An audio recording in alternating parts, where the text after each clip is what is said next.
बिस्मिल्लाहिर्रहमानिर्रहीम। बेशक तमाम तारीफ़ें अल्लाह ताला के लिए हैं। अल्लाह ताला वाहिद है, यकता है, उसका कोई शरीक नहीं। और मैं गवाही देती हूँ कि हज़रत मोहम्मद सल्लल्लाहु अलैहि वसल्लम अल्लाह ताला के बंदे और आखिरी नबी हैं। बेशक हम सब ने लौट कर जाना है अल्लाह ताला की तरफ। और अल्लाह ताला की बेइंतहा रहमतें और बरकतें नाज़िल हों आप सब देखने वालों पर। इस्लामिक वर्ड के प्यारे बहन भाइयों, अस्सलामु अलैकुम। आज मैं आपके साथ एक बहुत मुजरब वजीफ़ा शेयर करने वाली हूँ। पहले वज़ाइफ भी माशाल्लाह मुजरब होते हैं और आज का वजीफ़ा जो है वो वज़ाइफ का बादशाह होने वाला है। आज मैं आपके साथ एक वजीफ़ा शेयर करूँगी दरूद इब्राहिमी का, और उसके साथ मैं एक कारगुजारी, सच्ची कारगुजारी भी आपको सुनाऊँगी उसकी बरकत की। इस वजीफ़े की बरकत से वो सब हुआ। एक अंकल थे जो कि रेहड़ी लगाते थे फ्रूट्स की। उनकी 5 बेटियां थीं और वो इंतहाई गरीब थे, बिल्कुल मास गरीब थे कि उनका रेहड़ी से जो मुनाफा आता था मुश्किल से उनकी रोटी पूरी होती थी।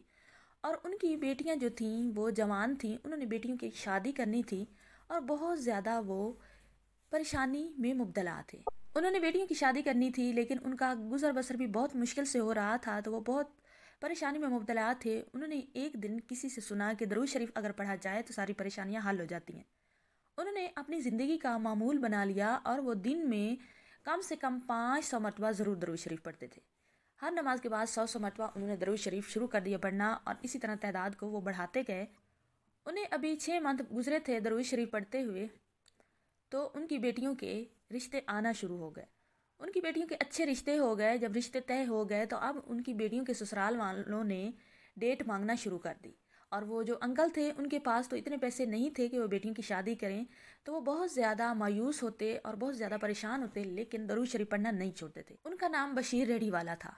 एक दिन एक मक्का मुकरमा में एक आदमी को ख्वाब आया और ख्वाब में हज़रत मोहम्मद सल्लल्लाहु अलैहि वसल्लम उन्हें मिले और उन्होंने कहा कि फ़लाँ शहर में फ़लाँ शॉप के सामने एक बशीर रेहड़ी वाला है और वो रेहड़ी लगाता है और उसकी बेटियों की शादी है और वो बहुत ज़्यादा परेशान है और उसके पास खर्च करने के लिए, बेटियों की जहेज़ बनाने के लिए, रुखसत करने के लिए कोई पैसा नहीं है। तो फ़लाँ जो बिज़नेसमैन है, मतलब एक बंदा था, उसका बिज़नेस था कपड़े का, तो उस बंदे को कहो कि वो जाके 30 लाख रुपया दे के आए उस बुज़ुर्ग को अल्लाह ताला की तरफ से। तो वो बंदा जो है वो बहुत मतलब ये ख्वाब देख के खुश भी हुआ कि अल्लाह ताला ने मुझे चुना है, और वो परेशान भी हुआ, इस ख्वाब पे अमल नहीं किया। फिर दूसरी रात हुई तो दूसरी रात भी यही ख्वाब उस बंदे को आया, उस बंदे के बारे में उसने इग्नोर कर दिया।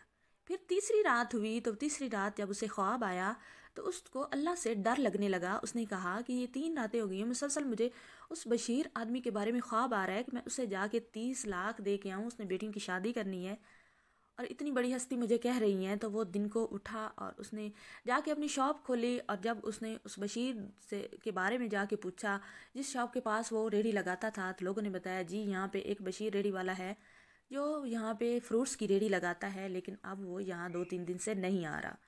तो उसने उसके घर का एड्रेस लिया और उसके घर गया और घर जाके उसने उस बशीर रेहड़ी वाले से पूछा कि बशीर आप ही हैं? उसने कहा जी बशीर मैं ही हूँ।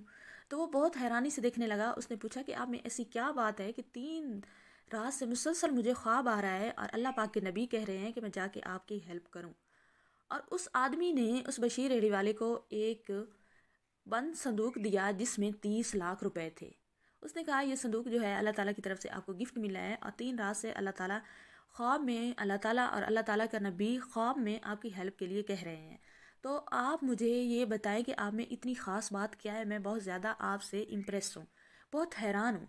तो वो बुज़ुर्ग जो बशीर थे वो कहने लगे कि मेरे अंदर एक ही ख़ास बात है कि मुझे जब से बेटियों की फ़िक्र सताने लगी तो मैंने ये वजीफ़ा शुरू कर दिया दरूद इब्राहिमी का। और पहले भी मैं 35 साल से ये वजीफ़ा कर रहा था, लेकिन मैं इतना पाबंदी से नहीं करता था। लेकिन अब 3-4 साल हुए हैं, जैसे मेरी बेटियां बड़ी हुई हैं, जवान हुई हैं, तो मैंने इसको पाबंदी से करना शुरू कर दिया। मैं हर नमाज के बाद अगर मेरे पास कम टाइम हो तो मैं 100 मरतबा पढ़ लेता हूँ, अगर ज़्यादा तो मैं इसकी मिकदार बढ़ा लेता हूँ। और मैं सारा दिन रेहड़ी पे काम करते हुए भी दरूद इब्राहिमी जो नमाज वाला दरूद, बड़ा दरूद है, उसका विद करता रहता हूँ। तो ये सारी इसकी बरक़ात हैं। तो आप लोगों ने भी जिस मुश्किल में भी आप फंसे हुए हैं, आप उस मुश्किल के लिए दरूद इब्राहिमी को अपना मामूल बना लें। मैं अल्लाह की कसम खा के कहती हूँ इंशाल्लाह सुम्मा इंशाल्लाह आपकी कोई मुश्किल ऐसी नहीं होगी, कोई परेशानी ऐसी नहीं होगी जो ख़त्म ना हो। इंशाल्लाह आपके घर में माल दौलत के ढेर लग जाएंगे, परेशानियाँ ख़त्म हो जाएंगी, जो आप चाहेंगे जैसा घर चाहेंगे, जहाँ पे रिश्ते करने चाहेंगे, जैसी चीज़ें ख़रीदना चाहेंगे, जैसी दुनिया पे ज़िंदगी चाहेंगे, अल्लाह ताला आपको देगा। शर्त यह है कि 5 टाइम नमाज़ पढ़ें और दरूद इब्राहिमी को अपनी ज़िंदगी का मामूल बना लें। जिस तरह सांस लेना हमारा मामूल है या ज़िंदगी जीने के लिए बाकी फैसिलिटीज़ को यूज़ करना हमारा मामूल है, इसी तरह आप दरूद इब्राहिमी को भी अपना ज़िंदगी का मामूल बना लें। इंशाल्लाह सुम्मा इंशाल्लाह आप दुनिया पे भी खुश रहेंगे और आखिरत में भी आपको जन्नत में बहुत प्यारा घर मिलेगा। अगर आपको हमारी वीडियोस पसंद आती हैं तो वीडियो को लाइक करके चैनल को सब्सक्राइब ज़रूर किया करें। शुक्रिया।